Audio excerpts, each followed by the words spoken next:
Session to order for December 10th. And I'd like to recognize that we're on the traditional unceded territory of the Comox First Nation. We don't have any delegations today, so we'll move right into management reports.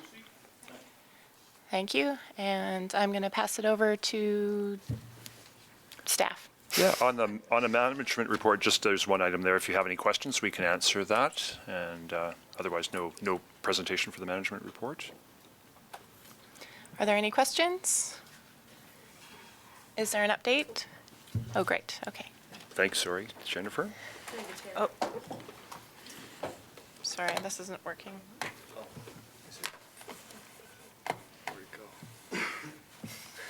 We need a mouse pad. There it is.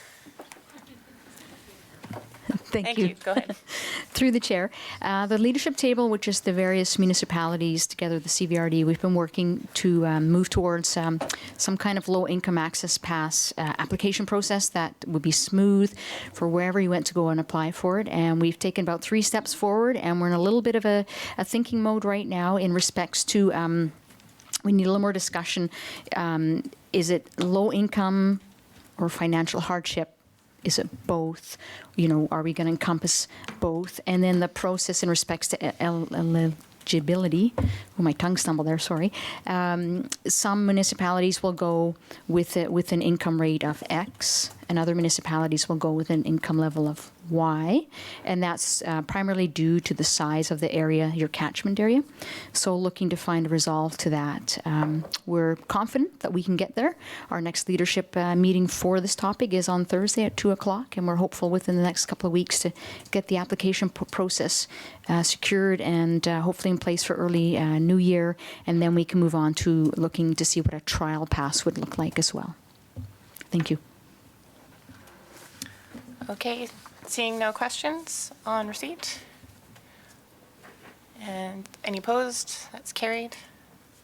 And we're moving on to Recreation Facilities Condition Assessment and Lifecycle Report.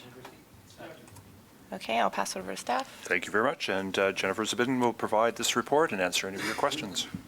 Thank you. Through the chair.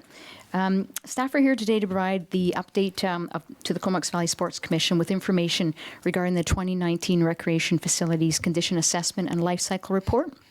Unfortunately, ACOM, the contractor that has done this work for us, was unavailable to attend today by phone or in person. So staff will do our best to answer any questions sort of really linked deep into the report if there's any.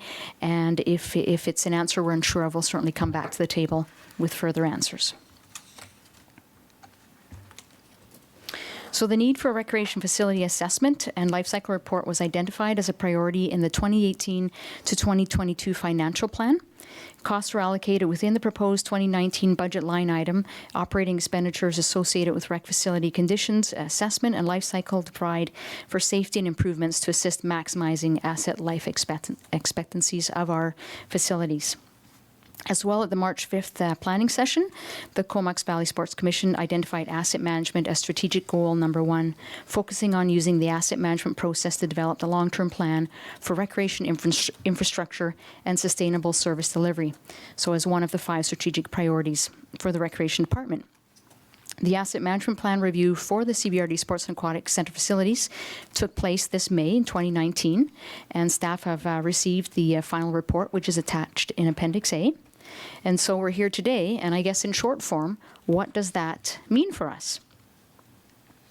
So let's start with the life expectancy of a pool facility first. So they tend to live between 30 and 60 years, and they will be dependent on a number of things, such as the quality of the building envelope, the type of filtration system in place, and how well it's been maintained over time, and if an active asset management plan is in place. And costs for replacing such a facility will vary depending on the size and the features. So just a couple of quick examples on cost, but to give you an idea, the Sports Centre is turning 46 in 2020. So if an average lifespan of 30 to 60 years, we're well on our way towards, you know, the later years of life of that facility. So UBC built a pool facility with a 1.3 million gallon water holding tank to replenish evaporating water. The facility is 80,000 square feet, and it cost $39 million to build that. Now we can go to the other extreme of the Port Coquitlam Recreation Complex, which is 3 sheets of ice and a leisure pool. So that will be the Sports Centre ice sheets together with the Aquatic Centre and 1 more sheet of ice at 205,000 square feet at 132 million. So pools and arenas can be costly. So what does that mean for our facilities? So the Sports Centre and the Aquatic Centre. So on the left we have the Sports Centre, and on the right we have a photo of the Aquatic Centre. For us to maintain, so the investment required to maintain the acceptable condition state of the 2 rec facilities is approximately $475,000 per year, on an average of a total of $9.5 million over a period of 2019 to 2028.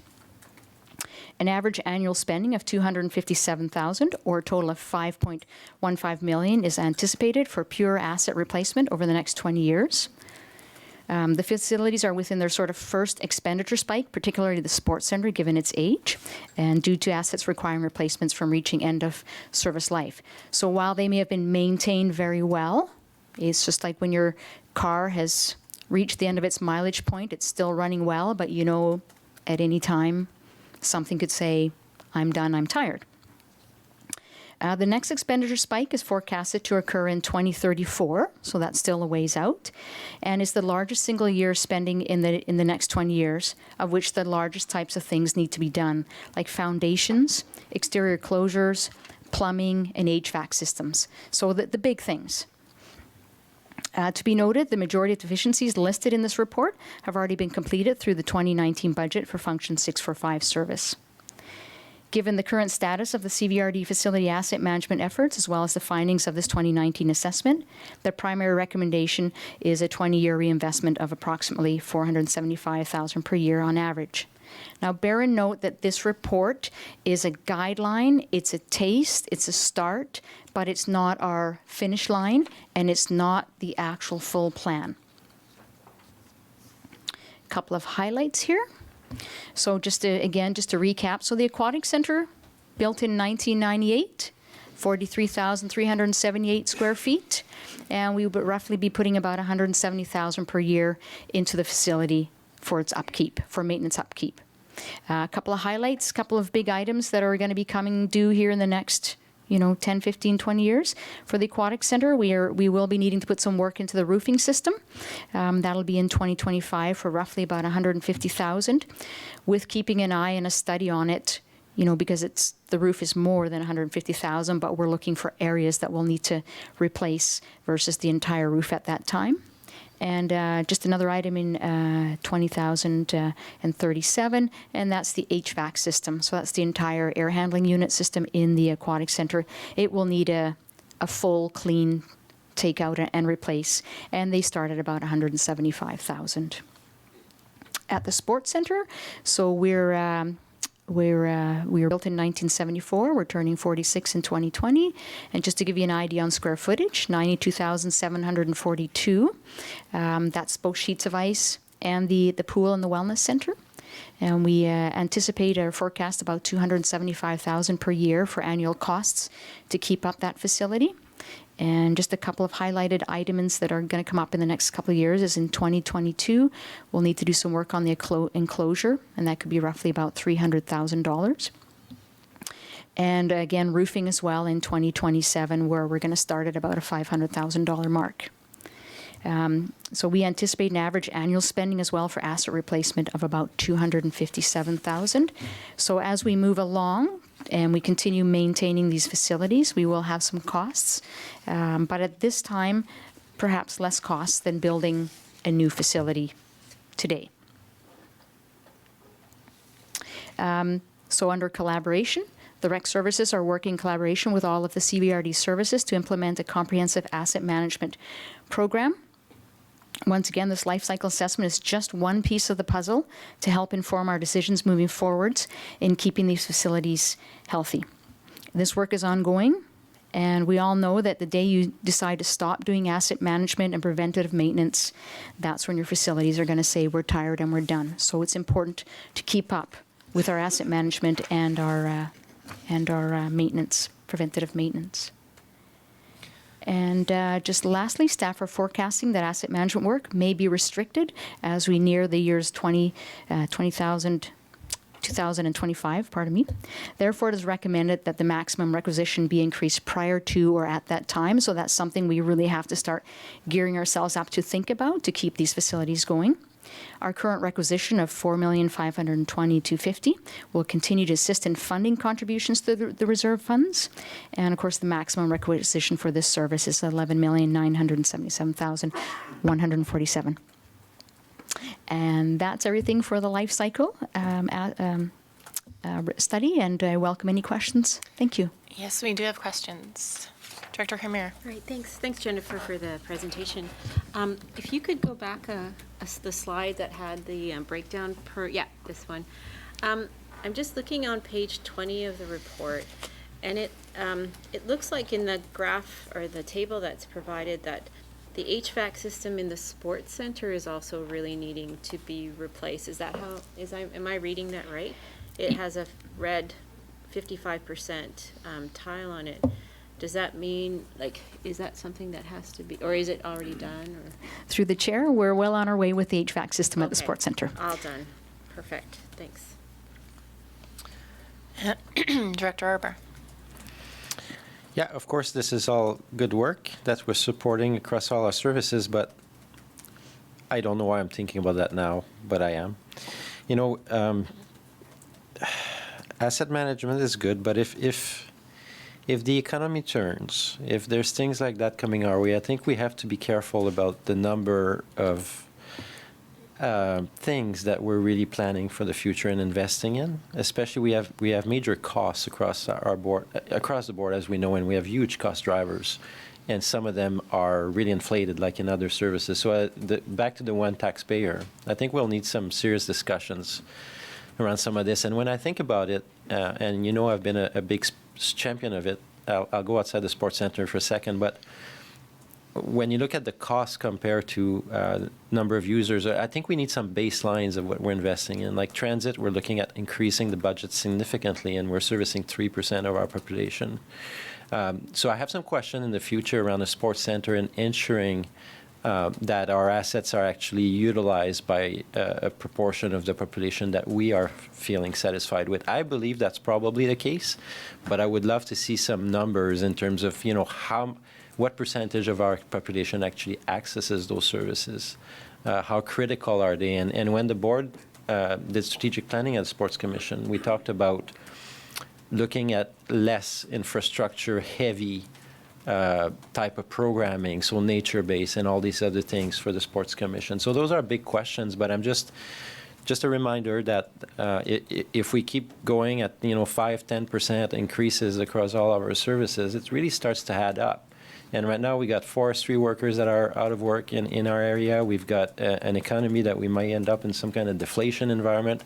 So there's other things that we'll need to think about as a board, I think, before we approve all of these increases in budget. My question is, do you anticipate that you guys would bring forward that 475 this year in this budget cycle, or will you wait until you've refined the understanding around those things before presenting it to us? Through the chair, in this budget cycle, particularly for 2020, we have had to include some of the items that have come out of this life cycle study because of the condition they're in today. So certainly there are some items that are coming forward. But will you come for the full 475 increase, or? I don't know the number, but the budget for this year reflects that which was in your budget for the 5-year plan last year. Oh, gotcha. Yes, Okay. thank you. Okay, thanks. Thank you. Director Frisch. Yeah, thanks, Chair. And thanks for the report. You outlined that life expectancy for the sports center, 30 to 60 years, and here we are 13 years from that. But in the report, I'm not really seeing like a full rebuild in 13 years. Can you explain what that means to you, that the life expectancy is 60 years on a building like that? Certainly. So this report is literally just a taste and just a start for us. So now we have to really dig in and put together our asset management planning throughout the organization, working with the various resources that we have. And at that point, we'll have a better understanding of do we need to look at, another facility? And I think, some very good points made. We need to double check our numbers and make sure the facilities are being used, as well as we believe they are, to make any decisions moving forwards one way or another. Suspicions in respects to the sports center pool and moving forwards. The curling rink, built in 1958. The equipment was from 1950 and just got replaced in 2015. So in some ways, it really shows that if you do really good preventive maintenance, you can use the facility for its full life. And then at that point, you have a solid envelope that you can work in within. It'll depend on regulatory changes, things coming down from various organizations that we respond to in respects to, now this is going to cost this and this is going to cost this and you need to do this. And we may get to a point where we may say we can't keep up with this and we need to look at, is it another facility?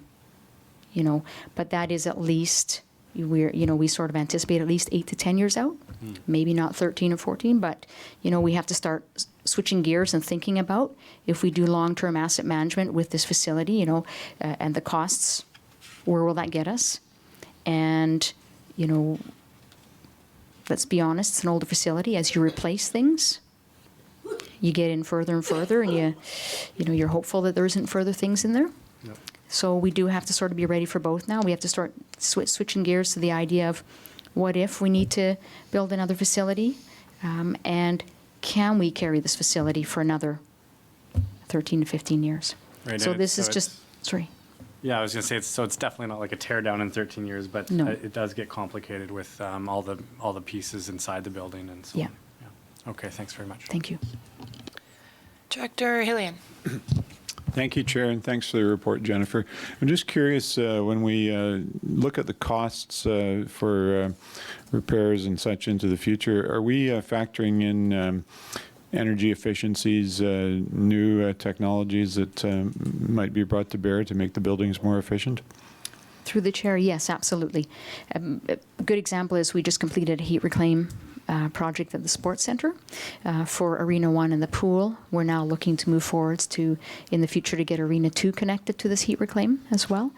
Things like looking for an electrical Zamboni versus a propane Zamboni. Looking for different ways to keep the ice system going. Do we stay ammonia for a long time? Do we look for the change where we can have some savings? Thanks. And my other question is following up on Councillor Frisch's question, or Director Frisch. So supposing one of our buildings got to the point where we thought that it needed to be replaced, would we actually demolish it? Well, that's a tough question. I think we'd really have to look, and there's so many things that would affect that. And I think, in particular, how good is the envelope at that time? So when I take the curling rink as an example, they had a great envelope, and it was the inside, the bones and juice that had to be replaced. So I think you really want to take a look, and that's one of the things that it does touch on in this life cycle report. Is about that we do have a good solid structure at the sports center at this time. And, I think time will tell. Yeah, I'm guessing there's not much resale value in a used arena. Anyway, thanks. Thank you. Director Arbour. Oh, great, I'm next. Because my comment is to that. Actually, I'm really glad you brought that up because integrating that thinking is important. We had a recent experience on Hornby Island with the old fire hall. It was going to cost $100,000 to demolish. There's actually a big cost to demolish things, and we actually transferred it to a nonprofit, and it's having a second life as a spark. So if we keep talking about the permanent farmers markets and all these things, and so I think thinking outside the box can generate huge cost saving on the demolition itself. Never mind potential new uses that can be to the benefit of the community and real life, so to speak, and passing on liabilities as well from a board perspective. So I'm really glad you brought this up. Thank you. Director Grieve. Yeah, I won't belabor this, but, I think you touched on a lot of interesting subjects here, and I think a lot of this discussion we can have at budget time.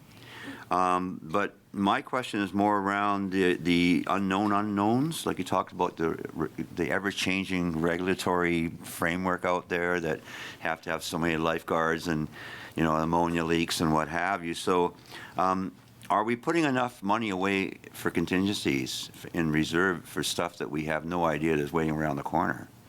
Staff are budgeting accordingly to the best that they can. One of the things that we do is we have sort of regular meetings with technical safety, as an example, the Life Saving Society, and just those various regulatories to try to stay on top of, you know, where their next phase is going to go. And they are very good at letting us know we're in phase 2 of phase 3 with, let's say, ammonia regulatory. So we're doing our best to certainly to save up for those kinds of things. And that'll be reflected in this upcoming 5-year financial plan. Just a comment, you've done very well so far because we did have a few screwballs coming our way in the last couple of Yes, absolutely.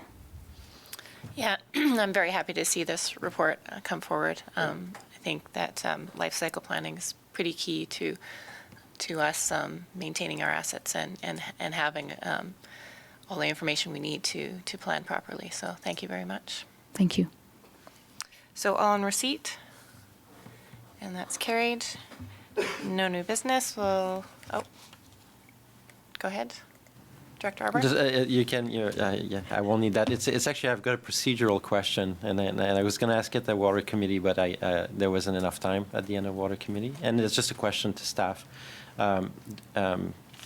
Just because I just finally warmed up, and I was outside for 45 minutes, I'm just wondering, you know, a lot of directors have access to in-camera materials, and is there a procedure for us to actually sit in and stay warm in those in-camera meetings, since we already have the reports in hand?